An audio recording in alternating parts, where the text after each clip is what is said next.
accompagner les sauts des Allemands. Tiens, c'est le nom d'un nouveau podcast. Et même le podcast francophone de saut à ski et combiné nordique.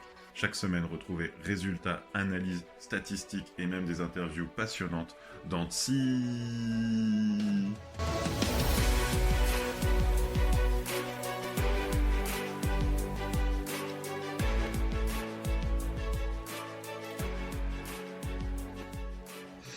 Bonsoir à tous et bienvenue, c'est le 57e épisode de Tsi, le podcast francophone de saut à ski et de combiné nordique.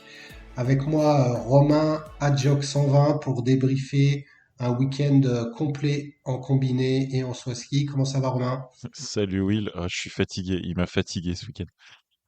Il m'a fatigué, que d'émotions, des bonnes, des moins bonnes, pas mal d'attentes aussi. Heureusement qu'il y a le bouton d'avance rapide de 15 secondes quand on regarde en différé, et puis des conditions apocalyptiques aussi bien à Willingen qu'à Seefeld. On va retracer ça, mais c'est fatigant. Je sais pas ce que toi, si tu devais dire en un mot.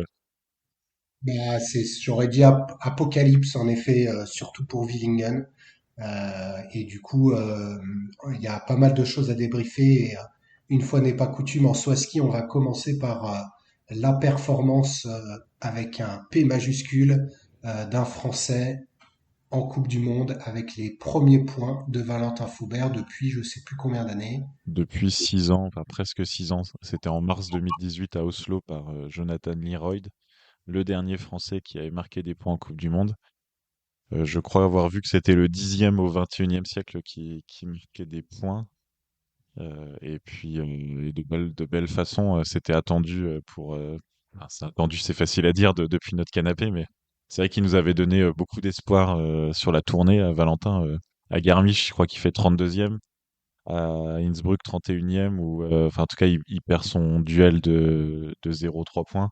Enfin, il est plus Oui. loin en termes de classement, mais il perd son duel de 0,3 points. Et après, derrière, on se souvient que début janvier, il avait fait 2 top 10 en Coupe continentale de nouveau à Garmisch. Donc il y a le niveau là pour Valentin en cette première moitié de saison. Voilà une 23e place le dimanche à Willingen, une 16e place lors de la première manche et ça a failli s'arrêter là, mais finalement ils ont sauté 2 fois, mais une super performance pour lui. Ouais, c'est bien qu'il y ait eu 2 sauts aussi, parce que ça montre que c'était bon. On va y revenir, et je pense que le terme loterie va être prononcé plusieurs fois dans cet épisode. Il avait quand même un fort facteur vent ce week-end, mais ça montre, en ayant fait 2 sauts solides, ça montre qu'il y avait quand même du niveau en plus du facteur vent. Et puis le deuxième Français qui a fait une bonne performance, c'est Jules Chervet, qui lui n'est pas dans les points, mais qui continue à progresser. Oui, il passe la qualif dimanche, et c'est le 15e Français qui passe une qualification au 21e siècle, donc c'est quand même un cercle restreint. Et c'est un nouveau pas franchi. Là, c'est vraiment, pour nous suiveurs, c'est vraiment agréable cette saison. Des Français, on sent qu'ils ont retrouvé de la confiance, et puis qu'ils travaillent bien avec le nouvel encadrement depuis le début de la saison, enfin depuis cet été, avec Nicolas Dessomme à la manette. On voit une progression, et ça, c'est quand même significatif. Progression des points pour Jules en Coupe continentale. C'est encore un peu juste pour les points en Coupe du Monde, mais déjà passer la qualif, faut le faire. Donc, ça donne envie de voir la suite de la saison. Sur Eurosport, ils ont parlé qu'ils vont retourner en Coupe continentale à Brotterode. C'est le week-end prochain. C'est dans le centre de l'Allemagne. C'est un grand Oui. tremplin. Et que le week-end suivant, ça serait le vol à ski d'Oberstdorf. Donc, peut-être un Français au-delà des 200 mètres. C'est tout ce qu'on peut souhaiter. Ah oui, exactement, ça va être le prochain rendez-vous. Et pour continuer sur Willingen, donc comme vous le savez, on fait les coefficients de loterie. Je ne me suis pas trompé sur mes chiffres puisque j'ai trouvé les mêmes que toi. Et le week-end de Willingen est le week-end le plus loterie depuis le début de saison, avec 8,8 de moyenne, un samedi à 10,3, un dimanche à 7,3. Et donc au global, le samedi de loin, le concours le plus loterie. Et le dimanche, on est en ligne avec ce qu'on avait eu à Wisla avec un 7,5 et un Oberstdorf un 7,4. Voilà donc on est vraiment sur deux concours impactés par le vent. Et, donc pour rappeler le concours de loterie, qu'est-ce qu'il y a derrière ces chiffres? C'est-à-dire que quand il y a 10,3 de moyenne, on va dire 10 pour arrondir, c'est-à-dire qu'un sauteur qui a fait disons la cinquième performance de la première manche, il a fait la 15e de la deuxième. Ou alors un sauteur qui a fait la 15e de la première manche, il a fait soit la cinquième de la deuxième, soit la 25e. Et ça, en moyenne, ça veut dire que tous les sauteurs, en moyenne, tous les sauteurs ont plus ou moins 10 places d'écart par rapport entre la première manche et la deuxième manche. C'est énorme en fait. Ça veut dire plus de 300 changements de place entre les deux manches. C'est la définition d'une loterie en fait. Un sauteur, un craft, j'ai pas toutes les valeurs en tête, mais un craft le samedi, il a failli pas se qualifier par exemple. C'est irréel. Il est très fort. Il a failli pas se qualifier et puis du coup, dans des conditions normales, en deuxième manche, il fait un bon saut, donc il doit faire, je sais pas, le huitième saut de la deuxième manche, et donc ça fait un 22 places d'écart entre sa première manche et sa deuxième manche. En tout cas, ça a bien remodelé l'autre classement, celui de la remontada et de la dégringolada, Ouais, tu m'étonnes. qui a été pas mal changé. Juste pour remettre en perspective les 10 places de moyenne donc d'évolution. Sur la moyenne de la saison, on est à un coefficient de loterie de 6,1. Avec le tout début de saison, notamment à Lillehammer, à Rouquin, on était à 4.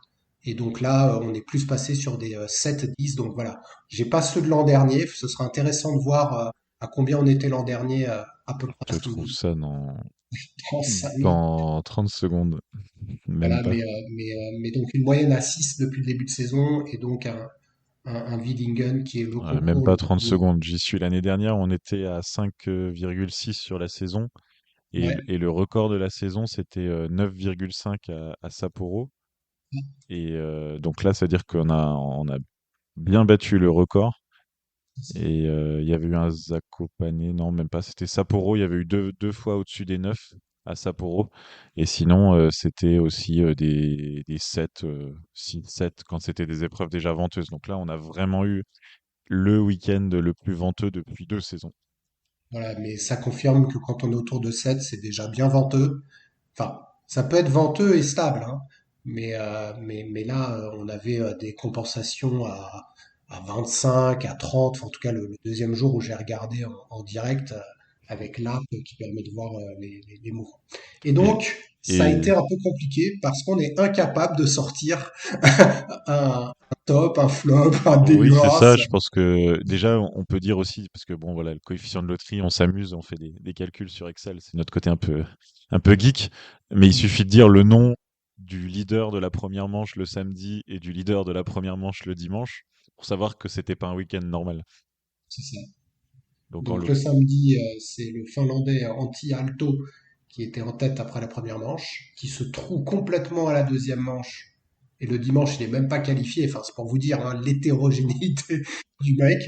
Et la deuxième manche, le dimanche, je te laisse dire le nom du mec. c'était C'est Alexander Schnitzol et qui fait alors il saute bien en ce moment, hein. Top 10 à cool mais de ça donc pas une surprise de le voir plutôt bien placé mais évidemment en tête c'était une grosse surprise et il s'est pris un coup de pression de Kobayashi, je sais pas si t'as relevé. Kobayashi qui fait ses étirements tranquillou à côté alors qu'il y a Schnitzol figé dans la tour sur sa chaise et qui vient lui faire un petit check. Franchement, je crois qu'il avait pas besoin de ça pour avoir la pression, le pauvre Polonais. Et il fait un deuxième saut. J'ai même pas relevé les conditions parce qu'en fait, là, pour le coup, s'est-il raté tout court ou est-ce que c'est les conditions? Un peu non, des deux. il a eu moins 21. En moyenne, enfin, Wellinger, il a eu moins 25, Kobayashi, moins 28, moins 31, moins 29. Non, il a eu même des meilleures conditions que les autres, Non, quoi. par contre, c'est le -12 qu'il a eu en première manche qui interroge et qui a fait parler Ah oui. autour du monde du saut, parce qu'en fait, il fait un super saut là, quasiment au Mm, HS, avec une très faible, certainement la plus faible compensation de l'épreuve. Et en mm. fait, c'est là où des fois, il peut y avoir une sorte de petit bug des compensations. Ça ne veut pas dire que le système marche pas, mais de temps en temps, il y a des incertitudes. Et là, en fait, il a certainement eu des bonnes conditions comme tous les autres, qui méritaient Ouais. peut-être des -20, -25, comme les autres. Mm. Mais il a eu que -12. Et du coup, il est en tête avec en plus une grosse avance. Les, Hein. ouais, les deux fois, il a bénéficié parce que moins 21, la deuxième fois, le vent s'était forci puisqu'il y a Dej Van Don qui a fait moins 31. Mais ouais, il a eu du bol 2 fois sur les conditions, mais la deuxième fois, il s'est vraiment trouvé. Et d'ailleurs, si on regarde son samedi, il était troisième de la première manche. Il avait eu un -25, qui est à peu près en ligne avec tout le monde, et il a fait 21e de la deuxième manche. Donc typiquement, il tient pas la pression, Schnitzstuhl. Ouais, bah c'est dur, hein. Il a 29 ans, jamais de podium, il est dans l'ombre de ses célèbres, célèbres collègues. Donc voilà. Et puis Anti-Alto, c'est vrai que sur Eurosport, ils sont payés pour aussi entretenir du suspense, mais tout le monde attend un nouveau Finlandais vainqueur ou podium. Et oui, ça aurait été sympa, mais c'est vrai que Anti-Alto, il fait une bonne saison. Il est très souvent dans les top 20, c'est un bon sauteur, mais l'imaginer gagner, c'était quand même assez audacieux. Bah, pas dans des conditions normales, en effet. Et l'autre qui a fait le yo-yo, c'est le surprenant troisième le samedi, ton favori, Christopher Eriksen Sundal, que tu adores. Et le dimanche, c'est terrible pour lui, il fait 38e. Oui, je me suis amusé à, à noter quelques-uns des écarts les Ah, plus vas-y, flagrants fais-toi entre, plaisir. entre samedi et dimanche. Alors Kraft, il fait 39e et 6e. Langer, il est 17e samedi, premier dimanche. Ouais. T'as un Fettner qui était 7e samedi et 39e dimanche. Dekerdin, non, pas Deschwanden, 24e et 3e, pardon. Forfang, qui quand même gagne magnifiquement samedi, il est 14e dimanche. Zaïch, 47-7. Sundal, justement, 3-38. Domaine Prehout, 5e, 33. Kito Sao, donc il est super en forme, il vole vachement bien, il était bien à Kulm. Il fait 9e et 39e. On a un Koudelka, 29e, mais 9e du dimanche. Donc voilà, quoi, c'était la Alors quand fête. même, au-delà de ça, on va essayer d'un peu tirer des enseignements de Villingen parce que, comme tu le dis, le samedi, on a Forfang et Sundal qui du coup n'ont pas été bons le dimanche. Celui qui fait deuxième, Kobayashi, il fait deuxième le lendemain. Est-ce que c'est pas lui finalement qui a été le plus régulier puisque 2 et 2 Si, a si, beaucoup bah, mieux. je pense que derrière, voilà, derrière les résultats purs, il y avait les formes du moment quand même qui se voient, quoi. Bah, Kobayashi, tu as dit, voilà, 2 et 2. Alors, par exemple, samedi, il est quand même. Parce qu'en plus, au sein même d'une épreuve, il y avait des variations. Il était 15e de la Mm. première manche et il fait deuxième au final. Sundal, bon, jamais il doit faire un podium dans des conditions normales, mais ça montre que en ce moment, il fait quand même, il enchaîne les top 20. Donc, d'ailleurs, petite stat, il est le deuxième né au 21e siècle à monter sur un podium après Tchouafénig. Ouais, c'est énorme. Et Sundal, tu sais qu'il avait gagné la qualification à Zurich. Ah oui, non, ouais, tu vois, Et tout le monde l'a oublié parce qu'il n'y a pas eu la compète. Ouais, c'est Mais ça. peut-être qu'il aurait fait podium là-bas. Non, c'est ça. Et Et puis, et Schnitzler, il est en forme. Kito Sao, il est en forme. euh, Même Koudelka, on le revoit, à dire, rentrer dans les top 30. Donc, voilà, c'est top 10. Forfang est dans une forme étincelante. Voilà, Forfang. Forfang, je pense que en plus, il a ému tout le monde samedi. Parce qu'en fait, je crois que c'était un peu n'importe quoi, mais ça nous a offert des émotions ce week-end. Donc, Ouais. en fait, un de temps en temps comme ça se prend, quoi. Après, ouais, je le prendrai pas tout le long parce que franchement, ça a été, enfin, rien que la pluie qui ruisselait là sur les trucs, enfin sur les tracks, l'attente, il y a vraiment un temps pourri. C'est triste Ah, moi, quoi. j'ai C'est mis, le tu vois, Swansea dans sa tristesse. j'ai mis dans les plus, parce que j'ai essayé, j'ai mis plus aux sauteurs d'y être allé. Ah oui. Mais surtout que toi, vendredi, tu m'as dit, ou jeudi, tu m'as dit, il se peut qu'on ait zéro saut à Willingen. Donc déjà, quand il y a eu la qualif, je me suis dit, bon, t'es pas mal, mais tu vois, je m'attendais pas en fait à avoir un week-end de saut, quoi. Ah oui, oui, clairement. C'est vrai qu'en regardant les prévis, alors on sait que les tremplins, ils sont bien placés pour être à l'abri. Et donc, faut pas voir sur une appli de météo, si on voit 8 mètres secondes, il n'y aura pas 8 mètres secondes au tremplin. Mais c'est vrai que je pense qu'il y avait les 8 mètres secondes, ils y étaient sur la colline au-dessus. Derrière, c'est peut-être aussi l'orientation qui faisait que ça tournait bien. C'est vrai qu'on a été chanceux d'avoir toutes les manches. Et on a une pensée d'un ami supporter français parisien qui s'est pris 2 jours sous la pluie à Villingen, mais qui a été plein d'émotions parce que, bah, faut le dire aussi, derrière ces conditions venteuses, on a eu 11 sauts au-delà de 150 mètres, hommes et femmes compris. C'était assez stupéfiant, quoi. Et d'ailleurs, ouais, d'ailleurs, plusieurs fois, à chaque fois que ça passait le HS, il n'y avait pas changement de plateforme. C'était genre, non, non, rien à foutre. Oui, c'est Reed Zulke, parce qu'il fallait bien noter son nom. Ah C'est oui, le héros, les Polonais l'appellent le héros du week-end. oui, C'est un États-Unien et donc c'était lui le DT qui choisissait les plateformes et qui a donc choisi en son âme et inconscience, après des sauts à 153 mètres, de c'est garder ça. la même plateforme. Et en plus, c'est quasi historique, hein, depuis qu'il y a depuis 2010, là, ces règles des compensations, c'était que la 34e fois où il n'y a pas eu de changement de plateforme dans une épreuve. Et Ah là, oui, alors sur une épreuve non venteuse, admettons, mais sur une épreuve aussi venteuse, c'est le putain. gars, on va rester poli, mais il a quand même eu une bonne dose de courage de garder les plateformes. Et puis finalement, il l'a pas regretté. Il n'y a pas eu de Zeich version l'année dernière, J'ai quoi. eu peur, Ziyech, j'ai eu peur, hein, parce qu'il est encore arrivé de haut, là, je sais plus lequel Oui, stop, mais 153 en deuxième manche dimanche. Et ouais, je sais pas et si t'as ouais, remarqué, mais il a pas souri, hein. non, il a pas souri, je pense. Il a pas souri. Zeich qui voit qu'il va aller loin à Willingen, ça lui a certainement Ça lui rappelé. rappelle des gros mauvais souvenirs, ouais, c'est ça. Mais par contre, Forfang, j'ai pas eu peur quand il a battu le record. Oui, Parce c'était que du bien, coup, oui. Forfang, avec 153, 155,5, Oui, c'est ça. il bat le record. Et bon, il a eu 51 comme note. Mais je l'ai pas trouvé. Enfin, il a bien posé, hein. Même pas sûr Oui, qu'il ait oui, oui, il est pas par terre, mais en fait, s'il y avait eu un vent régulier, on n'aurait jamais eu tous ces records. perdu. Et c'est ça aussi. Aujourd'hui, c'est ultra normé, on va dire, le saut, et il n'y a pas trop de surprises quand c'est bien géré. Et c'est vrai que là, on a eu des envolées. Et je pense que ceux qui étaient là-bas, donc les courageux qui étaient là-bas, ils ont dû se régaler. Surtout que il y avait une notion de d'incertitude totale, du genre un tel va s'élancer, il peut faire 100 mètres ou 150. Mais le C'était premier de la start list comme le dernier, quoi. Mais du coup, à ce petit jeu, donc Kobayashi, deux fois deuxième, remporte 160 points.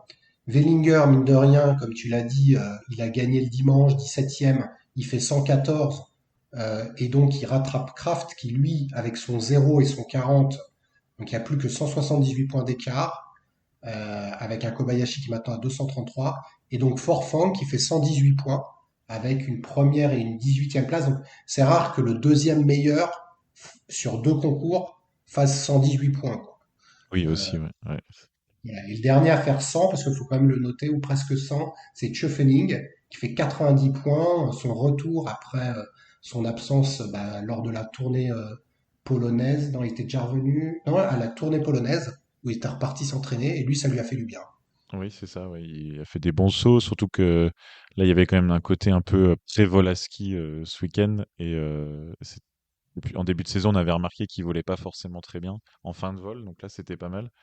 Et moi, je voulais noter dans les déceptions du week-end Lovrokos, parce qu'il a enflammé les entraînements et les qualifs.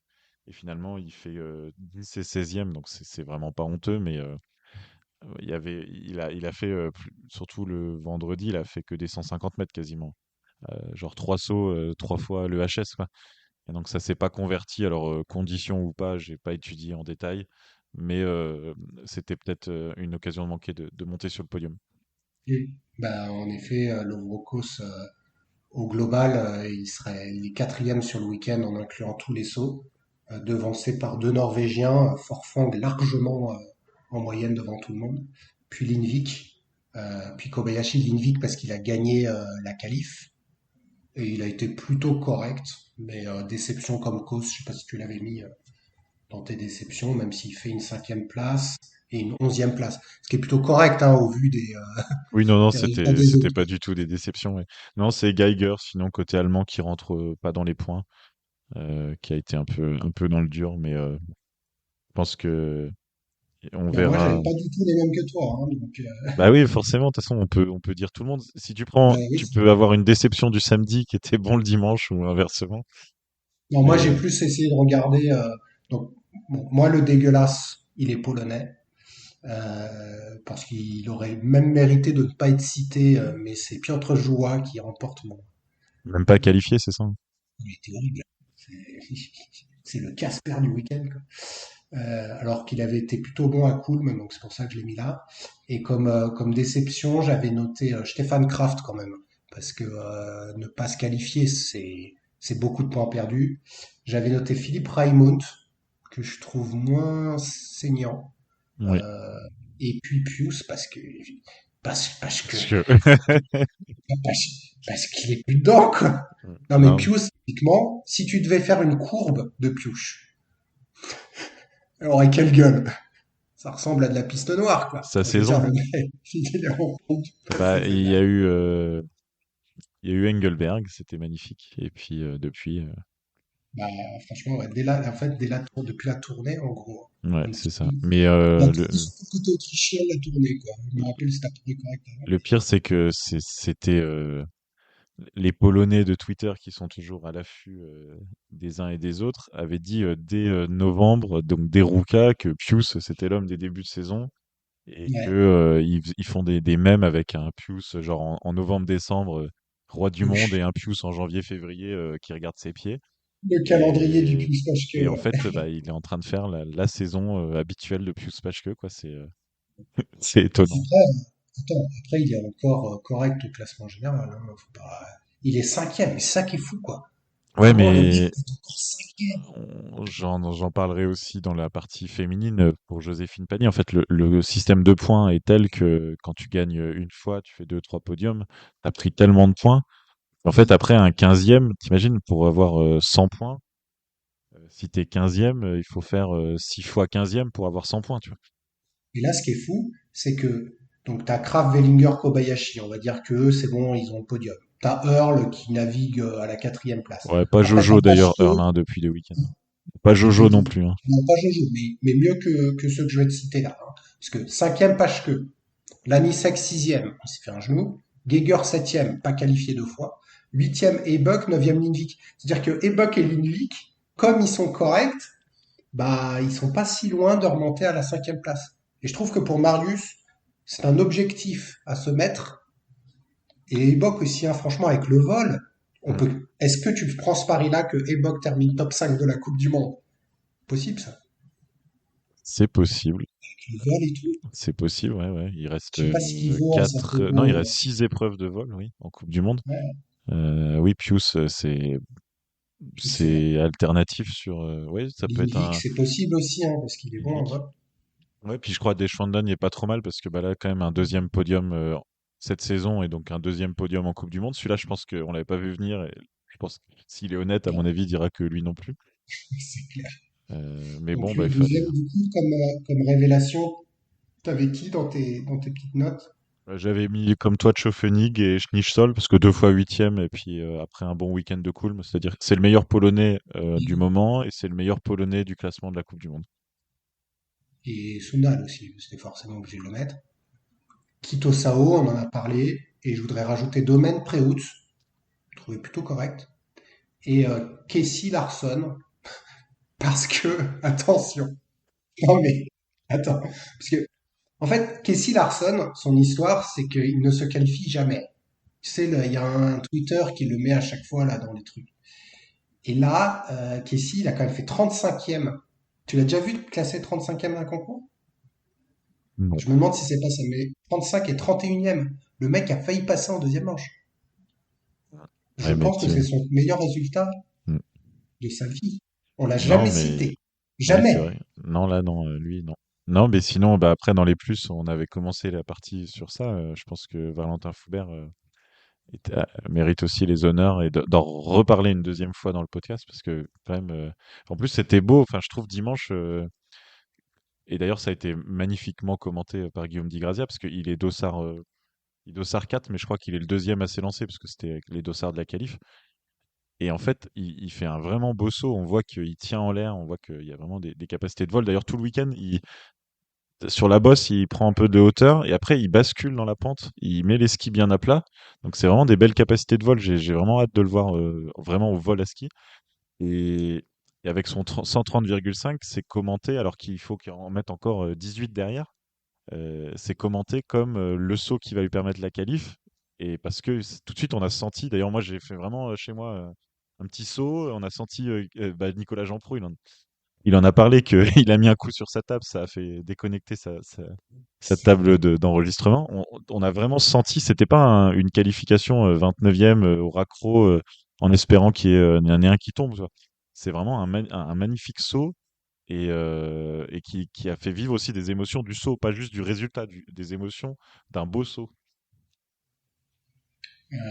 Et du coup, on verra ce que ça donne en vol à ski, mais ça va être quand même compliqué d'aller chercher des points euh, en vol à ski, mais à voir. On a eu dans le concours de style un nouveau vainqueur qui mérite d'être nommé, puisque c'est Marius Lindvik qui remporte le concours de style. Et ouais, ouais, ouais, Ah bah alors la régularité, heureusement que tu heureusement que tu m'as pas heureusement que je te interrogé. le dis, quoi, avec 18,4 devant Daniel Tschöfening. Et puis troisième Wellinger, quatrième Kobayashi, cinquième Kraft. Donc Kraft, malgré son 39e place, il est quand même cinquième. Parce que la qualif, ben voilà, il est bien Mais noté. et 18,4 à force de t'entendre toutes les semaines, d'habitude on flirte avec les 19 de moyenne pour les Ouais, vainqueurs. c'est ça. Donc ça veut dire que même là c'est certainement C'est le pire. le plus bas vainqueur d'un concours de style. Ouais. Ouais, ouais, ouais, c'est largement, je pense qu'en moyenne, c'est largement le pire. Et donc Kraft est en tête du classement général avec 18,70, devant Wellinger 18,59 et Kobayashi 18,48. Au niveau des remontadas, c'est très très serré. Schöfening, qui a fait des belles remontadas, est en tête à 42 points, devant Domen Preutz 42 points et Jan Earl 41 points. Et qui est dans la dégringolada? Avant ce week-end j'aurais dit Forfang, mais non, je sais pas, Sundal. Non, Schnitzel. Non, alors il n'y est pas encore. C'est Junshiro Kobayashi avec 38 places de perdu, devant Kasperi Valto 20 places et Artie et Grove 18 places. Voilà. Ok. Pour l'instant, on en est là. Donc un Junshiro qui est bien parti. Par contre, sur la remontada, ça se bat, hein. Il y a du monde. Est-ce que tu as un classement du sauteur qui a passé le plus de temps sur la barre d'élan avant d'avoir le feu vert? Non, mais j'ai un classement du sauteur qui a eu les plus mauvaises conditions depuis le début de saison, si tu veux. Allez, vas-y. Allez, donc du coup, sur la moyenne des compensations, donc pour tout sauteur qui a fait quand même un certain nombre de sauts, c'est Daniel André Tandeux avec une compensation moyenne de plus 7, devant Anche Lanisek plus 6, Alvor Egner Granerud plus 5. Et sur le sauteur le plus chanceux, on est, donc hormis tous ceux qui ne devraient pas être là, on a Fatih Arda Ilkçoglu, moins 1, Chekon, moins 1, Maroussiak, moins 1, Schnichnol, 0, Kos, 0, Tchefning, 0. Donc on est plutôt sur une année de Vando. Oui, c'est clair. Ouais. Oui, Et, bah, et on c'était voit la que nouvelle. Schnichnol a énormément de bol, quoi. Je parle pas des mecs. Par contre, c'est marrant qu'il n'y ait que des mecs de début de start list. C'est parce que le vent se. Ou alors qu'ils font un seul saut. Ah non, non, les 25 sauts, non, non. Non, mais ils font un seul saut dans l'épreuve et je sais pas, non, je vais pas te. Peut-être qu'il y a du vent d'eau, qu'il y a du vent de face en début, et puis après, comme c'est le vent d'eau de fin de journée, là, celui Hmm, qu'on peut-être. Mais même déteste. si c'est souvent l'inverse, et on dit souvent que les meilleurs ont les meilleures conditions, c'est un peu Ouais, le mythe. donc là, c'est l'inverse. En tout cas, on va On va clôturer. clôturer Willingen chez les hommes, on va passer un peu de temps aussi chez les femmes, mais la Coupe du Monde masculine prend l'avion et traverse l'Atlantique et on va retrouver le beau Lake Placide qui nous avait tant plu l'année dernière. Alors d'abord, on va à Sapporo, non? Ah bon? Non, non, je crois que c'est Lake Placide. Non, t'as raison, pardon. C'est Lake Je me fais Placid en douter. Non, en plus, premier. j'ai regardé les horaires. Ouais, non, si, si, t'as raison. Alors, bah, nous, ça va être bien. Ça va être l'après-midi. Donc, il y a une épreuve. On qualifie le vendredi à 23 h. Je donne les horaires français. Samedi, une épreuve individuelle à 15h15. Ça fait quand même 9h15, hein, heure locale. Donc, il va falloir se lever tôt pour être supporter. Et un super team. Donc, deux épreuves samedi en soirée pour nous, 23 h. Donc là, en soirée, il faudra garder un peu d'énergie. Ça risque de piquer du nez. Il suffit que Sur les avec les super trois teams. manches, il y a quand même, dans un super team, il y a quand même deux pauses de 20 minutes. Là, Ouais, va falloir être accroché. Ça risque de se ouais, finir au petit déjeuner en replay dimanche matin, cette affaire. c'est possible. Et une épreuve dimanche, nouveau 15h15. Voilà. Et avant de conclure, donc tu peux annoncer, puisque tu me l'as envoyé, je l'avais pas vu, mais Connec Carlieri. Et oui, Konek Carrieri, fin de carrière annoncée, donc pas à effet immédiat pour Peter Preutz, qui finira en beauté à Planica, son énorme carrière. Il a que 31 ans, mais il a commencé jeune, donc ça fait 15 ans qu'il est dans le top 35 mondial. Et c'est vrai Et du qu'aujourd'hui, coup, c'était l'occasion de se remémorer ses sauts les plus mémorables, et il y en a eu. voilà. Simon Hamann, si tu nous entends, Piotr Joua, vous êtes Fettner, Camille Storr. si vous nous entendez. Non, mais voilà, c'est vrai que je te l'ai dit par message, je trouve que c'est un peu tôt par rapport à d'autres, mais bon, il fait ce qu'il veut. Et du coup, c'est bien qu'il l'annonce pour qu'on puisse en profiter parce qu'il saute encore décemment. Il est 13e du Bah, classement là, de... ça va être exceptionnel à Planica cette année. Ouais, je pense que Ça, enfin, j'en ai des frissons, rien que d'y penser, quoi. voilà pour le saut. Et puis donc, on va passer au saut féminin. Tu vas nous débriefer du week-end pluvieux, C'est ça. forcément.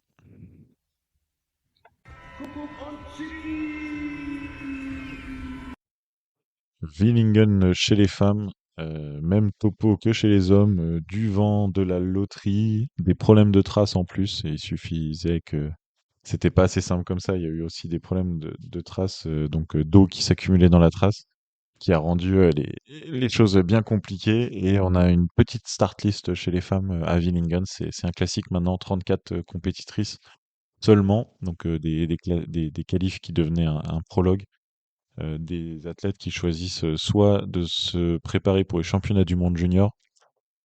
Par exemple, on peut penser à plusieurs Slovènes ou à Indrakova, par exemple, Agnieszka Indrakova, soit de se reposer ou de se pas sentir d'aller sur un si grand tremplin comme la demande Anna Ruprecht, Madame Petit Tremplin, qui a choisi de rester chez elle. Emma Chervet aussi, côté français, a été préservée de ce week-end assez monstrueux. Je pense qu'ils savaient pas, mais finalement, c'est peut-être pas une mauvaise chose d'être resté faire du jus à la maison pour pouvoir enchaîner sur la fin de saison. Samedi, donc c'était une farce à cause de la neige, enfin pas de la neige d'ailleurs, de l'eau qui s'accumulait dans la trace où les meilleurs mondiales n'ont pas pu défendre leur meilleure chance, et on a eu un podium un peu différent de d'habitude. Jacqueline Seid-Fritzberger qui a gagné. En fait, c'est sa deuxième victoire en carrière, et ça fait 11 ans depuis sa première victoire. Donc c'est complètement énorme, cet écart. C'est le plus gros écart entre deux victoires, hommes et femmes confondus. Malheureusement, sa victoire marque les statistiques pour une mauvaise raison aussi. C'est le plus petit score d'un ou une vainqueur sur deux manches. Elle a marqué 161 points. En début de saison, on avait eu, je me souviens plus où, mais je crois que c'est à Klingenthal ou à Ruka, on avait eu une épreuve masculine avec 160 points sur une manche. Et là, il faut voir qu'elle a eu 160 points sur deux manches. Ça s'explique d'une part par les petites distances, 125 et 127 mètres sur un K130 pour gagner l'épreuve, c'est pas mirifique. Et le fort vent de face qui fait que les compensations déduisaient beaucoup de points. Par exemple, Zeiss Fritzberger, moins 26, moins 16. Donc ça fait 32, 42, moins 42 points sur l'épreuve. Et donc, ça fait un tout petit total point. Mais bon, c'est vraiment surtout révélateur du manque d'élan. On peut vraiment regretter samedi ce manque d'élan.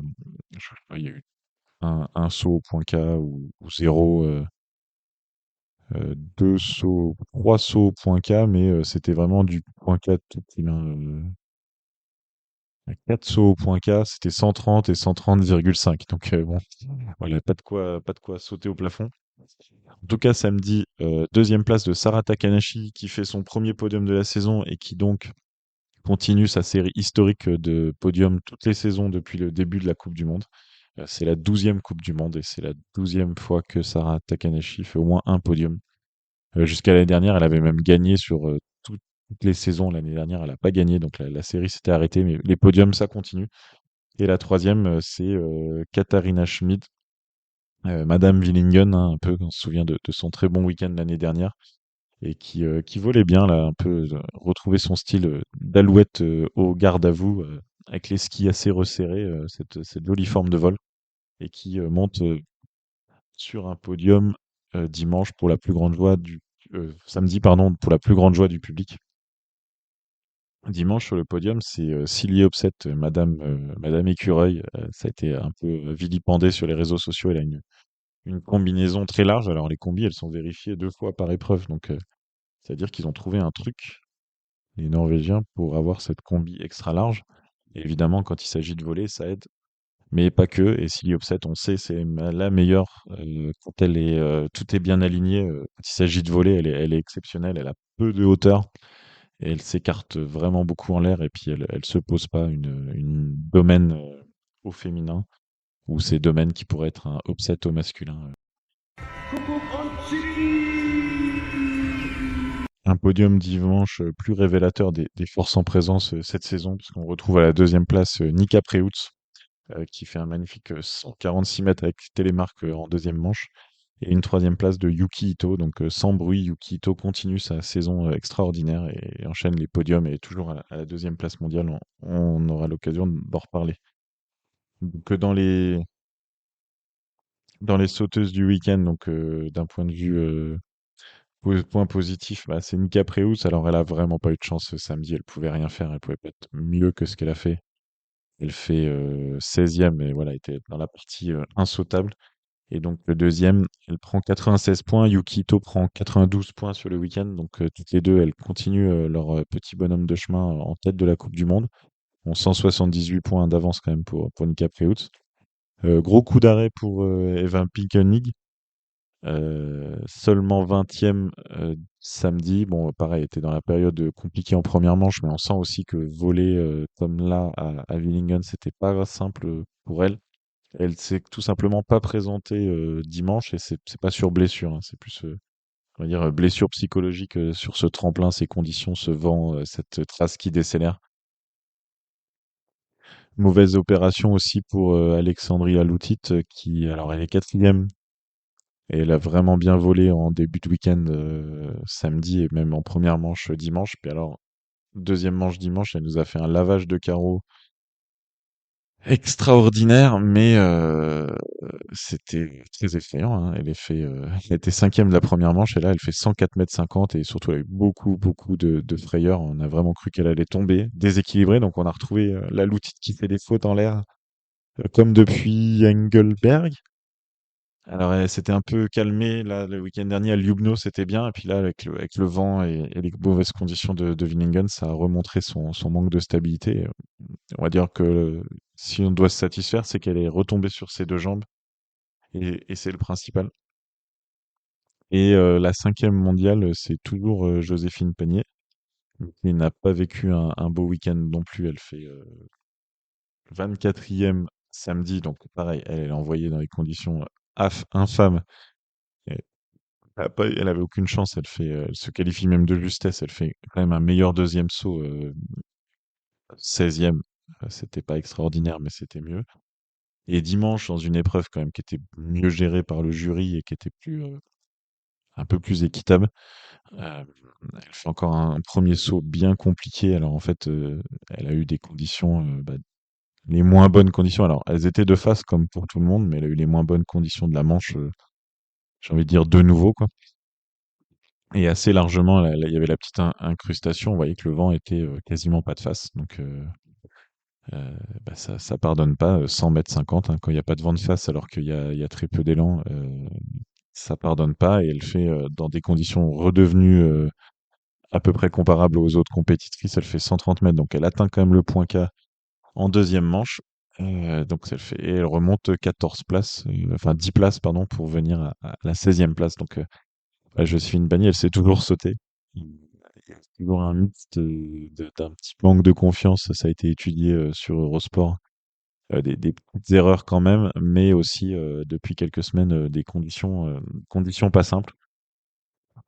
Donc ce que j'en dis hein, depuis plusieurs fois en fait, c'est une 16e place qui est une mauvaise performance cette saison. Donc c'est plutôt une bonne mauvaise performance, mais c'est sûr que ça devait être un week-end compliqué à gérer émotionnellement. On n'a pas fait le classement des remontadas comme chez les hommes.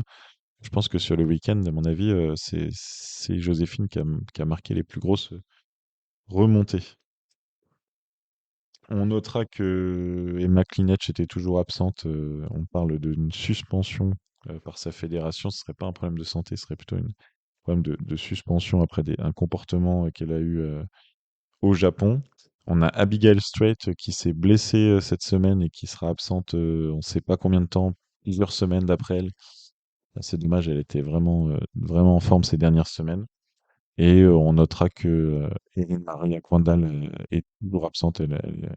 Un nouveau week-end où elle ne s'est pas présentée, elle n'aura pas blessée, hein. Et bon, on va dire que vu ses caractéristiques pour se poser, vu dans les conditions de Willingen, c'était peut-être pas plus mal qu'elle soit restée à la maison. Dans les sauteuses dont on peut parler, je sais pas si c'est extraordinaire ou non, mais Lisa Eder, elle continue son petit bonhomme de chemin sans faire beaucoup de bruit, 10e et 13e, avec ses bras en arrière, là, s'inspire certainement de Eva Pinkelnig. C'est pas trop mal. On a eu un saut hallucinant de Thea Minian Burset. Je recite Domaine Préhout, c'est pas toujours pour faire des comparatifs, mais c'est la référence quand il s'agit d'avoir les skis derrière les épaules. Et là, elle nous a fait un saut hein, dimanche incroyable. Enfin, vraiment, les skis étaient clairement derrière les épaules. Et je voudrais parler aussi de la jeune Slovène Taya Bodlaj qui, dans un complet marathon depuis le début du mois de janvier, elle enchaîne, elle enchaîne tout simplement des épreuves aux quatre coins du monde et de l'Europe. Elle était à Villars, elle est partie à Gangwon pour les Jeux olympiques de la jeunesse. Elle est revenue à Ljubno pour les épreuves à domicile. Elle est à Villingen sur ce grand tremplin, donc elle a moins de 18 ans, Taya Bodlaj. Et elle part directement à Planica pour les championnats du monde junior qui ont lieu cette semaine en semaine, hein. Donc les Slovènes, ils ménagent pas leur jeune fille et on verra ce que ça donne à Planica, mais elle doit commencer un peu à avoir les jambes lourdes, Taya Botlash. Et donc justement, pas de Coupe du Monde féminine le week-end prochain, donc le week-end du 10-11 février. Ce sont les championnats du monde junior et comme souvent, il y a beaucoup de femmes qui font la Coupe du Monde et les championnats du monde junior. J'avoue, je me suis non, Nika Preutz n'y sera pas, pardon, je m'étais renseigné. Elle pourrait en termes d'âge, mais cette année, elle joue le Globe. Elle a déjà le titre junior, mais on a plein de jeunes Slovènes de talent, dont Taya Bodlaj, dont Tina Herzar qu'on a vu à Ljubno, on a Urša Vidmar, enfin voilà, il y a du monde chez les jeunes Slovènes. Dans les favorites, il y en a d'autres qui se pressent au portillon. Il y a Lilou Zepchi qui est engagée côté français, donc elle est jeune, hein, ça peut aller jusqu'à 20 ans. Elle a 18 ans. Qui d'autre? Agnieszka Indrakova qu'on a vu aux Jeux olympiques de la jeunesse. Si, donc voilà, les championnats du monde junior qui se profilent chez les femmes et chez les hommes évidemment, mais on a moins de grands noms de la Coupe du Monde, même si cette année on a vu plusieurs fois Stefan Embarer rentrer largement dans les points en Coupe du Monde et donc il y va en grand favori.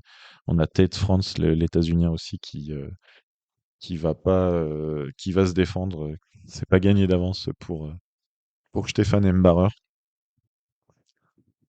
Mais c'est vrai que en général, c'est plutôt chez les femmes qu'on voit des athlètes performer dès leur plus jeune âge. Dans ces championnats du monde juniors, il y aura aussi évidemment le combiné nordique. Ça commence dès ce mercredi. Donc au moment où vous écoutez, c'est peut-être même déjà passé. Le par équipe mixte avec Roman Beau, Marion Dros-Vincent, Lubin Martin. Donc ça, c'est trois qui étaient aux Jeux Olympiques de la jeunesse. Et Lilian Tréant, qui est un junior un peu plus âgé. Donc on a hâte de voir ce qui va se passer à Planitza. Évidemment, je ne l'ai pas dit, mais ces championnats du monde junior ont lieu à Planitza, ainsi que tous les sauteurs et combinés connaissent. C'est des lieux fréquents pour l'entraînement et pour tous les groupes d'entraînement. Donc c'est des tremplins qui sont bien connus. Enfin, un tremplin en l'occurrence, le K90. On a donc, je récapitule dans l'ordre, saut féminin mercredi 7, saut masculin jeudi 8, par équipe le week-end, d'abord les femmes, ensuite les hommes et un par équipe mixte le dimanche 11. En combiné, ça commence par le team mixte ce mercredi 7, ensuite on a les hommes et les femmes vendredi 9 et un week-end avec le saut par équipe féminin et le saut par équipe masculin. Le temps prévu à Planitza, c'est plutôt un temps doux et de grosses conditions pluvieuses le week-end. On espère que ça mettra pas à mal trop la neige et que les épreuves pourront avoir lieu. Côté Coupe du Monde féminine, donc on se retrouve dans 2 semaines à Rasnov en Roumanie. Je crois que malheureusement, si c'est comme les années précédentes, c'est pas diffusé sur Eurosport. Il faudra trouver des liens et sinon, en tout cas, on sera ici pour vous débriefer les épreuves. On se retrouve à Seefeld. Alors, à Seefeld, il y avait un peu plus de neige qu'à Villingen, il y avait moins de pluie. On a quand même vu pas mal le soleil, donc ça, c'était plutôt réjouissant. Mais il y avait quand même du vent. Ça a sauté vendredi et samedi. Et jeudi, heureusement, il y a eu aussi le pocket jump, mais ça n'a pas sauté dimanche. Alors, Will, quelle est en un mot ton impression de ce Seefeld? En un mot, Rieber. J'ai l'impression que c'était pas possible. Le mec est imbattable. C'est terrible. Je sais pas trop quoi dire de plus. Ok, bah voilà, c'était donc la fin du débrief de Seefeld. Bah, de toute manière, écoutez, Chonard, on a donné de notre personne à Chonard. Non, non, on va débriefer, mais oui, Jarl Magnus Rieber, malgré, quelles que soient les conditions, quelle que soit la durée du ski de fond, puisque Seefeld, on a 3 distances différentes, euh, il est imbattable. Tu lui mets n'importe qui dans le dos. Et puis en plus, c'est comme un chenard, quoi. Il est de mieux en mieux sur le ski de fond. Peut-être hormis le Mm. premier, hormis le Oui, et encore, et vendredi. je pense qu'il gère, hein, parce que puis sur un format plus court, donc 7,5 km le vendredi, 10 secondes, il se relève de 10 secondes dans la dernière ligne droite, il perd 10 places au classement du fond, mais je Ouais, pense ouais, c'est que vrai, dans les distances. mais c'est avant d'aller dans les détails, c'est vrai que c'était un week-end chaud à Seefeld et bon bah c'est début février, mais il faisait plus de 10 degrés, on a vu vraiment de la soupe. Ça peut pas être salé la piste à Seefeld parce que c'est un espace naturel et donc on a vu ça se dégrader au fur du week-end et avec en apothéose malheureusement dimanche où c'était vraiment enfin, j'avais mal pour eux quoi. En fait ils ont mis des temps de fond complètement sidérants Mm. parce que c'était une épaisseur de soupe pas possible. Ça tenait pas, il y avait pas de fond. Il pataugeait dans la semoule complètement, quoi. Et on a vu beaucoup de chutes aussi dans les descentes, ce qui est quand même assez rare dans des athlètes professionnels. Ouais, ouais, des chutes. Bon, après, c'était pas les. Si, il y a quand même l'emporteur qui est tombé. Voilà, Euh, Rettenegger qui a failli aller au tas samedi, je Puis il y a crois.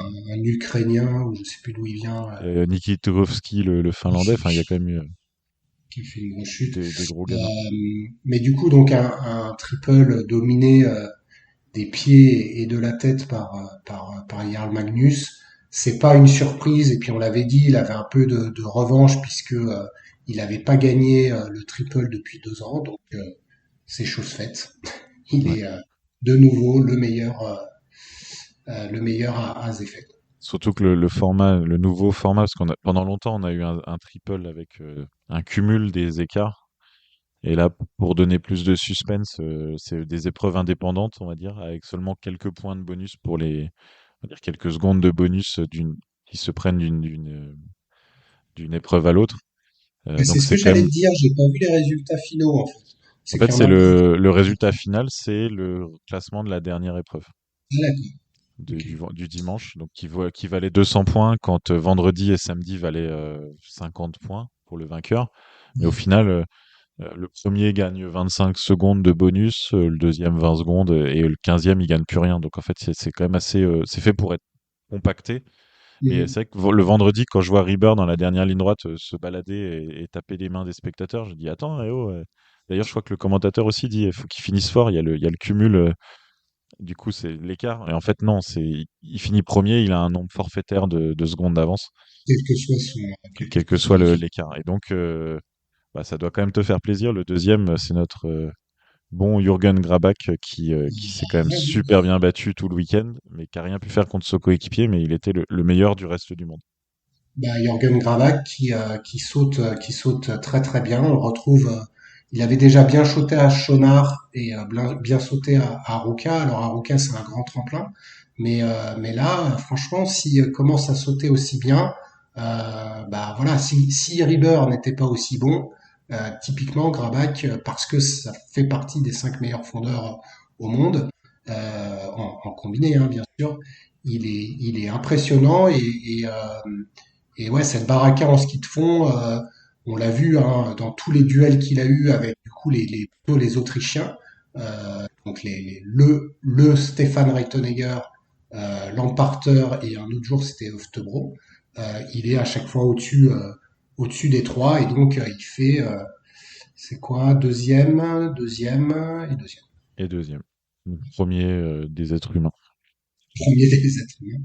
Et le troisième de ce triple, tu l'as cité, c'est Stefan Rettenegger. Alors, il fait aucun podium les 2 premiers jours, donc lui, il a à fond bénéficié du nouveau format. Et avec sa troisième place dimanche, il fait un bon saut, un bon temps de fond. Alors, il a vraiment bien été fort. Il fait top 5 des 3 épreuves de fond, donc alors que il est quand même jeune et un peu plus sauteur. Et là, lui, dans ses conditions dures, ça lui a bien convenu. Il est assez petit, assez tonique. Et il a été très bien. Alors, samedi, un manque évident de stratégie. Il fait le jump d'un groupe, d'un gros groupe vers Lamparter et je crois Hirvonen. Et en fait, finalement, le gros groupe est revenu un demi-tour plus tard. Donc, en fait, il n'aurait pas fait le jump. Euh, il aurait gardé de l'énergie. Il aurait peut-être pu se battre pour le podium. Il s'est fait un peu remonter les bretelles par son coach. Il revient sur un coéquipier pour rien. Franchement, là, c'était pas très intelligent. Mais gros niveau de ce Stéphane Rettenegger qui s'inscrit hein, de week-end en week-end. Bah, en tout cas, moi, ouais, je suis d'accord avec toi. C'est peut-être son plus mauvais week-end de saut, comme Schonard était son meilleur week-end de saut. Par contre, de loin, son meilleur week-end de fond. Euh, Comme tu l'as dit, hein, certes, il a fait un peu le Akito Watabe à être, mais il a montré du cœur et vraiment, au vu de son âge, ça confirme tout le bien qu'on pense de Stéphane Rettenegger et que du coup, il sera vraiment dur à aller chercher pour la deuxième place, hein, du coup, puisque Grabach et lui se tiennent à 11 points d'écart et que Lamparter, bah, de par ses absences euh, lors des épreuves de Schonard et une à Oberstdorf, est à 100 points. Il faut qu'il récupère ces 100 points-là. Et tu l'avais dit, le nouveau tarif des points, bah, quand tu es absent 3 épreuves au niveau de l'emparteur, les 100 points, je ne sais pas trop comment il va les récupérer si les deux autres continuent à avoir ce niveau-là, quoi. D'ailleurs, je t'annonce, Stéphane Rettenegger va gagner le Globe l'année prochaine. Voilà. Oula. Parce que Rieber, vu qu'il y a Ah année ouais, de d'accord. championnat du monde, à Trondheim, à domicile, il va nous faire 4 week-ends d'impasse, comme l'année dernière avec Lamparter. Et donc, ça sera Stéphane Rettenegger, le vainqueur du Globe. Éteignez vos postes. Ce qui est quand même extraordinaire, c'est que si Rieber ne participait pas aux 7 dernières courses, il terminerait au pire septième de la Coupe du Monde.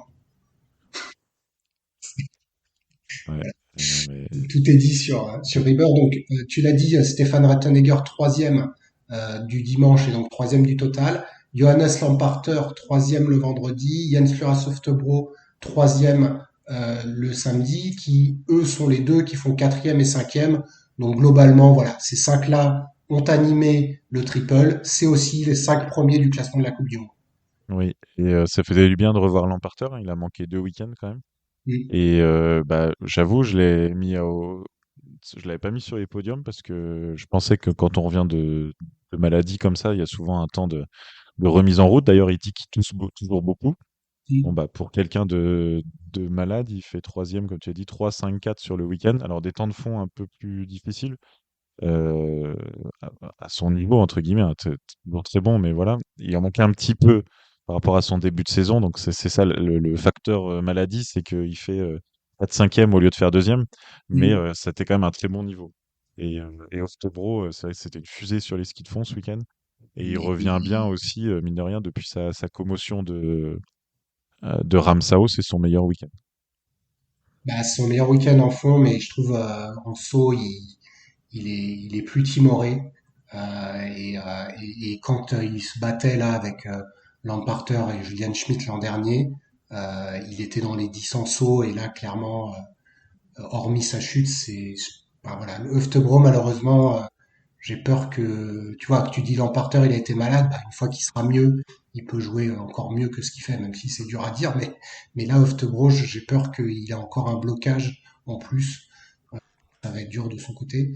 Est-ce que tu as des autres combinés avant qu'on attaque les Français que tu souhaiterais mentionner Ah, pour... avant d'attaquer les Français, donc bah, oui, un qui m'a fait dire que le nouveau format du Zeffel Triple était particulier, c'est Geiger, Vincenz, parce Mhm. qu'il fait 22e vendredi, 10e samedi, et au final 6e, parce que finalement, il n'y a pas tant de pénalité que ça d'être assez loin vendredi et samedi, et donc du coup, ça lui a permis de faire une bonne course dimanche et d'aller se hisser dans le top 6 du triple. Donc une 6e place doublée en termes de points à la Coupe du Monde, ça lui fait du bien.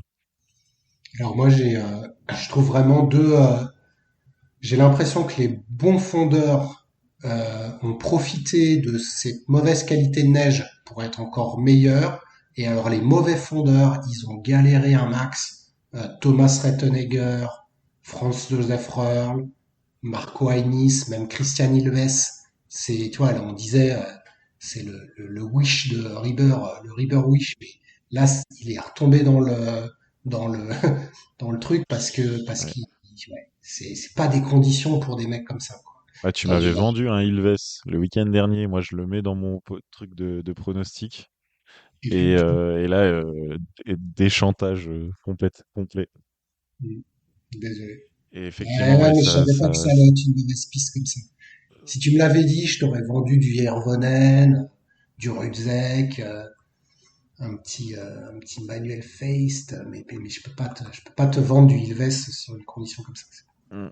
Non, mais là, ouais, bah, les Allemands, ouais, c'est toujours difficile, hein. Ils sont, bon, Geiger, j'ai cité finalement 6e. Feist, il fait 3 top 10, donc finalement, c'est le meilleur Allemand sur la régularité. Mm. Mais c'est dur à lire, et puis ils sont toujours assez loin du podium, donc on va pas refaire. On avait vraiment pris le temps de détailler tout ça dans l'épisode précédent, sur un peu les qui que quoi et l'importance du saut. Donc là, si vous n'avez pas écouté, on s'était bien donné dans l'analyse le week-end dernier, donc on va pas le refaire ce coup-ci. Par contre, j'ai très envie de parler des Français là, et surtout d'un Alors vas-y, puisque on était gros tous surpris gros par la gros course de week-end de France. Matteo Bo. Ouais, là parce qu'on a quand même, enfin ils ont en premier lieu souffert depuis le début de saison. Et surtout en comparatif de la saison dernière, ils ont cherché des solutions, ils cherchent toujours des solutions, parce qu'on a bien vu depuis le début de saison qu'il y avait un différentiel par rapport à la dernière au tremplin. Et là, donc Matteo Bo qui sort un week-end à 3 top 10, 8, 9, 9, avec à chaque fois des super temps de fond et des sauts corrects entre le 15 et 20, et puis des temps de fond bah, qui challenge les meilleurs, quoi. 6e vendredi, 8e dimanche. Et donc, 3 top 10, ça fait du bien à la tête, je pense, pour lui, et puis ça fait du bien au classement aussi. Bah là déjà d'être à la bataille avec les meilleurs, c'est de clairement de loin son meilleur week-end en fond, hein. Il avait déjà été vraiment bon, moi je trouvais à Oberstdorf. Et en saut, on retrouve pas le Matteo Bo de l'année dernière qui jouait des top 10, mais il est revenu plus aux alentours de la 15e place du saut. Mais clairement, s'il arrive à passer un tout petit cap en saut, il peut potentiellement réobtenir une place sur le podium parce que son niveau de fond est clairement revenu, enfin en tout cas même mieux je trouve que l'an dernier. Ah À oui, oui, bah cause de mon équation Matteo Bo, là, elle est tombée à l'eau ça complètement ce marche plus week-end. ton équation, ouais, elle Ouais, marche plus du tout. alors mon équation, c'est le classement de Matteo du saut égale son classement final, donc il perd pas de place sur le fond. Et finalement, pour un profil d'un bon sauteur, C'était précieux de se dire c'est un bon sauteur, et il arrive à la bataille à garder sa place sur le fond. Mais là, ce week-end, c'était clairement un week-end de remontada, quoi. Il gagne 9 places vendredi, il en gagne 7 samedi, il en gagne 10 dimanche. Donc c'était gros week-end de ski de fond pour Matteo. Donc félicitations à lui. Voilà, et puis Laurent Muller-Thaler qui malheureusement était malade dès le vendredi, du coup n'a pas participé au week-end et crédité d'une 57e place au saut. Il serait parti avec 4 minutes 28 de retard, donc il a Et puis malade, il avait pas d'énergie, donc il a ouais, préféré. voilà, ça valait pas le coup. Ça va pas le coup. Marco Hainis qui a moins bien sauté, je trouve, que les autres week-ends. Et du coup, comme lui, c'est sa force, bah, c'était pas Oui, sympa. c'est ça. Il est aucun top 25 en saut du week-end. Et donc, comme il recule en général, c'est plus dur sur le fond. Et ça s'est fini par un terrible lap. Pris un tour dimanche, ça c'est quand même terrible. C'était un week-end à oublier, je pense, pour Marco. Et finalement, le deuxième Français du week-end, c'est le nouveau venu en Coupe du Monde cette saison, Maël Tirode, donc dont on avait parlé souvent dans les TSI Express parce qu'il a fait des grosses performances depuis le début de saison en Coupe continentale. Et il termine 31e du triple, avec à chaque fois un peu un profil comparable sur chacune des épreuves, donc un saut au-delà de la 40e place, donc c'était quand même des sauts qui était pas tout devant, et des bonnes remontées grâce au ski de fond. À chaque fois, il a repris une bonne dizaine de places sur chaque épreuve de ski de fond. Ouais, c'est ça, un profil plutôt fondeur pour Maël. Voilà, après, je pense, découverte un peu de ce tremplin de Zefeld. Il est confirmé dans l'équipe qui va être alignée lors de la prochaine épreuve à Hautepay.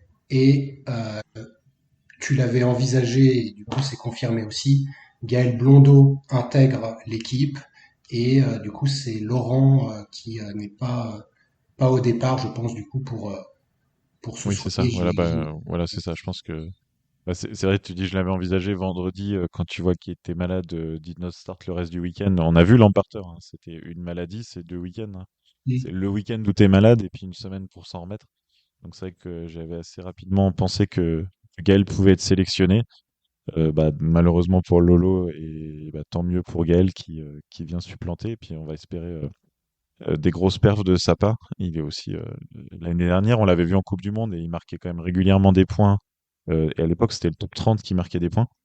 Donc on a toujours cette quête du cinquième quota, hein. Franchement, on n'en parlait plus là ces dernières semaines, mais moi j'ai mon idée fixe depuis une saison et demie.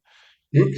Et j'ai regardé la Maël, il a marqué quand même pas mal de points ce week-end avec ce nouveau format. Et s'il fait encore un week-end équivalent, il pourrait rentrer dans le top 55 de la World Ranking List, et puis nous assurer un cinquième quota. Donc on aurait pu à se poser des questions de qui est présent. Enfin, en tout cas, il y aurait une place de plus pour les Français. Donc c'est tout ce qu'on peut souhaiter, parce que ça va être un gros week-end si sauf si tu as encore quelque chose à dire, mais on peut sinon se Oui, aujourd'hui, projeter bah, sur OTP. Ça va il est être un gros week-end. 52e de la Coupe du Monde. Donc, Mm. normalement, à la fin de l'année, le classement de la World Ranking List est plus ou moins égal au classement de la Coupe du Monde. Et donc, À la fin de l'année, il est égal. Et il là, est égal. on va avoir encore 3 épreuves à OTP, et ça va être mis à jour. Ça va être la fin d'une période. Donc, par contre, je sais pas comment ils gèrent le fait que l'année dernière, les points, c'était que pour les 30 premiers, et cette année pour les 40. Parce qu'au final, ça désavantage les gens de l'année dernière. Tu te pointes Mm. cette année, t'es 30. Maël, il y a un an, il a marqué 0 point du week-end.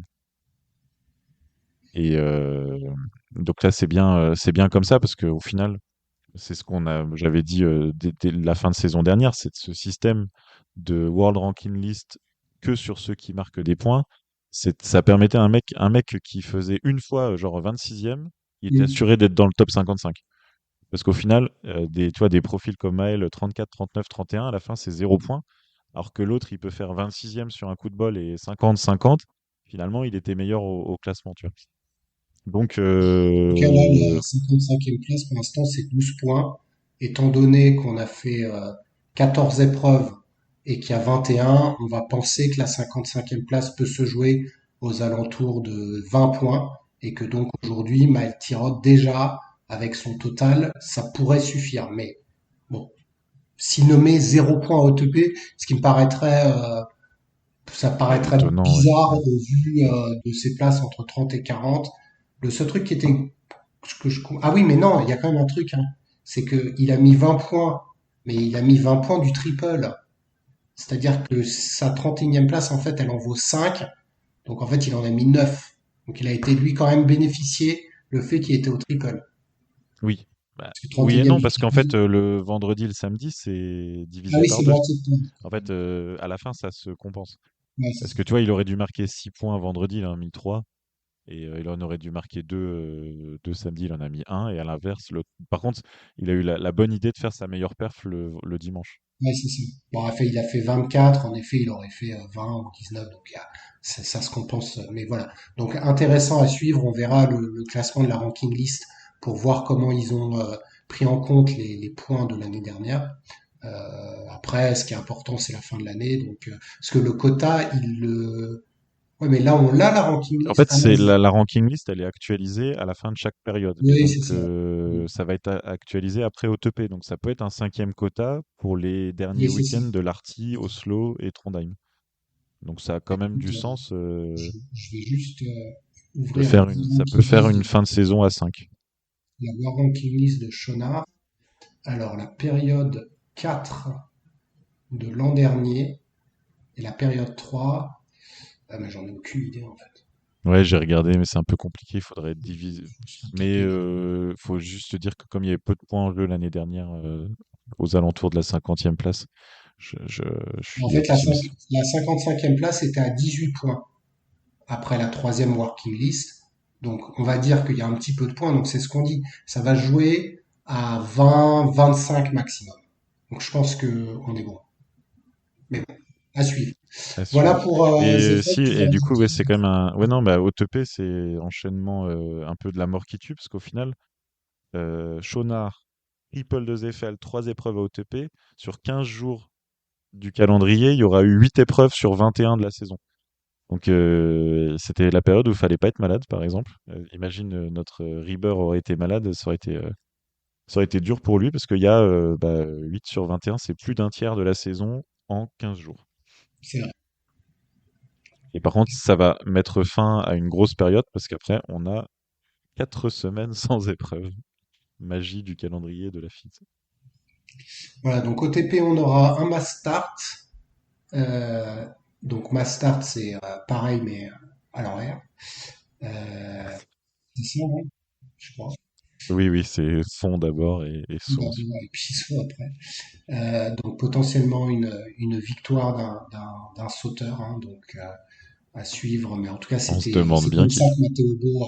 Mais bon, quand on regarde les meilleurs sauteurs, c'est Rieber, Lamparter, Reerl et les frères Rettenegger. Donc à moins de voir Thomas Rettenegger Bah, ou l'année Reerl. dernière, Thomas, il fait son premier podium à OTP sur la Mastart.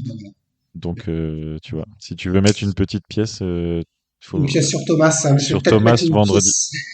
Je vais mettre une pièce sur Rieber et basta. Et Euh, Ilves à domicile, on en pense quoi? ah ouais, mais il a tellement mal sauté à Seefeld que je sais plus quoi dire. L'année dernière, il volait à domicile. Je pense que ça doit être le tremplin d'entraînement Ah oui, si c'est Bah, ça. même Ouais. s'il est maintenant, il s'entraîne avec les Norvégiens. Non, par contre, est-ce qu'on se mettrait un David Marr en top 5 parce qu'il était toujours bien placé? Allez. Je sais pas quel âge il a, mais bon. Voilà, c'était les infos de la Mannschaft. Bah écoute, nous on va débriefer Zefel chez les femmes. Il n'y avait pas de triple, mais il y avait 2 épreuves bien intéressantes parce que la révolution continue. Ah, la révolution continue. Oh Et putain, oui, la révolution j'ai continue. hâte, j'ai hâte d'entendre la révolution. Du Écoute, coup, merci Will pour ces débriefs et puis on se retrouve dans une semaine pour parler anglais après Lake Placid. ouais, c'est Et on est meilleur en anglais qu'en estonien. ça. Ciao, ciao. Bye bye. Et donc pour finir cet épisode, le débrief des épreuves féminines de Zefeld, alors je vous disais une révolution. En fait, la révolution, elle a vraiment commencé à Oberstdorf et puis à Schonard. Là, elle se confirme en fait ce week-end. Donc, il y a de fortes chances que Guida Vesvold Hansen ne gagne pas le Globe de Cristal cette saison après son grand chelem de la saison dernière. C'est Ida Marie Hagen, la grande femme du week-end et la grande femme depuis plusieurs semaines. Mais là, elle a partagé avec personne les honneurs ce week-end. Elle a gagné samedi son premier Gundersen de la saison. Jusqu'à présent, elle avait gagné les formats compacts et puis le format long de Schonard avec les 8 kilomètres de fond. Cette fois-ci, c'est deuxième du saut, donc voilà, avec un niveau comme ça, elle gagne aisément la course de fond. Il n'y a pas de suspense, de toute façon, elle est trop forte. Et puis bah, sur le compact de dimanche, elle fait un nouveau deuxième du saut. Bon bah voilà, c'était une formalité, surtout sur le format compact avec les écarts resserrés, avec 6 secondes à rattraper sur la tête. Et bon, évidemment, elle a gagné avec une large avance. Alors avec un niveau de saut comme ça, dans le top 2, et puis sur en fond, donc sur 5 kilomètres, elle prend en général plus de 30 secondes sur la deuxième. Donc c'est injouable. C'est la meilleure combinée du moment. Et elle se dirige tout droit. Voilà, il y avait un suspense pour moi. En tout cas, il y avait toujours un suspense après Schonard. Maintenant, si elle se met à gagner des Gundersen, et puis bah, voilà, le compact, c'était le troisième de la saison, mais donc elle a gagné tous les compacts. Maintenant, elle a quand même 5 victoires cette saison. C'est 5 victoires, 5 deuxièmes places. C'est une fiche de stats magnifique. Et donc, c'est la plus victorieuse aussi de la saison. Donc, si jamais il y a un ex aequo, ces victoires vont bien compter. Il reste que cinq épreuves, dont 3 le week-end prochain. Donc, il est possible que dès le week-end prochain, on ait une très, très, très, très, très forte option sur le globe de cristal. Celle qui l'a challengé ces derniers week-ends, c'était Marie-Lena Lund. Elle a encore très bien sauté vendredi. Et elle fait deuxième au final du Gundersen. Et dimanche, patatras sur le compact, elle se fait disqualifier. Donc, on l'a pas vue. Et donc, bah, au classement de la Coupe du Monde, alors, elle aurait pas fait premier, mais c'est 90 ou 80 points qui s'envolent. Et donc, avec ça, elle aura du mal à revenir sur Guida Westphal qui nous a fait un week-end un peu en deux temps. Vendredi, compliqué, quatrième au total, mais septième du saut. Un temps de fond pas exceptionnel. Elle suit Damari Hagen et puis au moment, popcorn, explosion totale. À un moment, on pense même qu'elle va s'arrêter, après elle se reprend.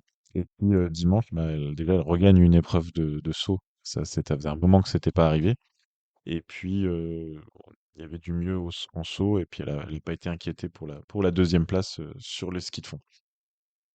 Donc elle a 90 points de retard maintenant sur Ida Marie Hagen, donc avec le format actuel.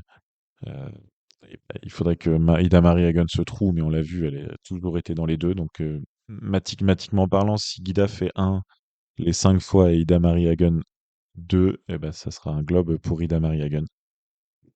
Mais on verra Marie-Hélène Lund revenir certainement dans la bataille. Et la troisième finalement de ce week-end, c'est Nathalie Armbruster qui nous enchaîne 2 podiums. Et donc c'est ses deuxième et troisième podium de la saison. Elle enchaîne bien là, ces dernières semaines. Euh, Quatrième du saut le samedi, et puis elle a bien pu courir en fond. Et puis dimanche, juste avec le dossard, sans combinaison, tellement il faisait chaud. Elle remonte, ouais, c'est neuvième du saut, mais avec le compact, ça atténue. Avec un deuxième temps de fond, elle est revenue prendre le podium. On notera les performances à nouveau frustrantes de Lena Brocard. Frustrante parce que bah, Lena, elle nous a montré le week-end dernier le niveau qu'elle a, et elle l'a toujours, sauf qu'elle est envoyée dans des conditions de vent apocalyptiques le vendredi, enfin du coup le premier jour. Elle fait 16e du saut, mais voilà, c'est vrai que ça pourrait faire penser qu'on s'abrite dans nos analyses souvent derrière le vent, elle a pas eu de chance et tout, mais il y a des fois, c'est vraiment juste un critère objectif. Si on regarde Lena Brocard, ce que ça donnait sur son saut, elle a, en termes de conditions, des conditions à peu près comparables aux autres, mais ça s'est vu tout de suite qu'elle pouvait pas, il y avait rien à faire. Il y avait rien à faire. Donc elle part à 2 minutes 38 et elle remonte bien. Elle fait un huitième temps de fond et elle termine 11e. Sur le compact, elle fait le quatrième saut. Et finalement, dommage que ça soit un compact parce qu'elle n'a pas pu Elle n'a pas pu convertir ce très bon saut en beaucoup de secondes. Elle se retrouve dans un gros groupe à la bataille pour le podium. Enfin, après un tour, elle est troisième. Et donc, elle est vraiment en lice pour le podium. Elle se fait rejoindre par un groupe avec notamment Marthe Lenanloun, donc la sœur de Marie Lenanloun. Et, euh, et en fait, justement, elle se court-circuite. 5 points. Elle aurait eu 20 secondes. Ouais, donc en fait, elle aurait vraiment pu jouer le podium. Là, je suis en train de regarder les résultats du saut à ski, là, du compact. Elle avait 5 points d'avance sur la cinquième, donc en fait, elle avait plus de 20 secondes. Et elle aurait été une petite dizaine de secondes derrière Jenny Novak, qui est clairement moins bonne qu'elle sur les skis. Donc en fait, avec son saut du compact, si ça avait été un Gundersen classique, on aurait pu envisager un podium pour Lena Brocard.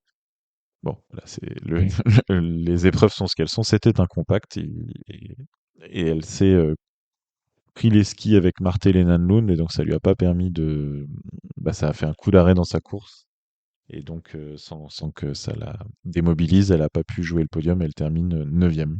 Parce que avec les écarts resserrés, la petite erreur, même si ça fait perdre que 10 secondes, tout de suite plusieurs sauteuses sont passées, enfin plusieurs combinées. Je voudrais citer, justement, j'ai cité Marthe Lenanloun, qu'on cite pas beaucoup, qui est une super fondeuse en général. Elle est pas loin du deuxième temps de fond derrière Ida Maria Gunn. Il y a l'italienne Dejori de 2002 qui, mine de rien, est 9e mondiale. Et notamment ce week-end, elle fait encore 9e et 7e. Et c'est ses 4e et 5e top 10 de la saison. Et on a vu une nouvelle aussi qu'on connaît pas encore très bien, c'est Brabetch, l'états-unienne née en 2004 et qui fait 10e et 12e ce week-end et c'est une combinée complète. Elle a par exemple sur le compact le 10e saut et le 10e temps de fond. Donc on voit que c'est une combinée cohérente. Donc on va suivre son développement. Comme les hommes, les femmes ont exactement le même programme à OTP à partir de ce vendredi avec une mass start et deux Gundersen. Et donc pour venir clôturer cette période pour elle aussi très dense avec 8 épreuves en 15 jours, et donc 8 épreuves sur les 15. Donc là, c'est plus de 50% de la saison qui s'est jouée en 15 jours. Par exemple, pour une Guida Westphal-Hansen qui a eu un petit coup de mou, ça tombait mal. Et elle s'est fait complètement lâcher par Ida Maria Hagen. Mais c'est comme ça, donc Lena Brocard, elle quitte l'Autriche à la 8e place mondiale. Et donc on retrouvera tout ce beau petit monde en Estonie, dans un froid qui va changer avec les conditions extrêmement chaudes de l'Europe occidentale et centrale dès ce week-end. Voilà. Et donc, n'oubliez pas de nous suivre sur les réseaux sociaux. Il va y avoir pas mal de choses à dire avec les championnats du monde junior. Il y aura beaucoup de Tsi Express certainement qui vont venir parsemer la semaine et marquer le coup de ces championnats du monde junior. Les sauteurs et combinés de demain, ils te retrouvent à Planitza. Ça va être magnifique et on a hâte de voir ça. Il y aura des liens aussi à regarder parce que c'est diffusé sur la FIS, le canal YouTube de la FIS, donc il y a des live streams. Donc ce sera l'occasion de regarder ces épreuves, en plus des épreuves de Coupe du Monde habituelles. Merci de nous avoir écoutés après ce gros week-end et on se retrouve dans une semaine. À bientôt.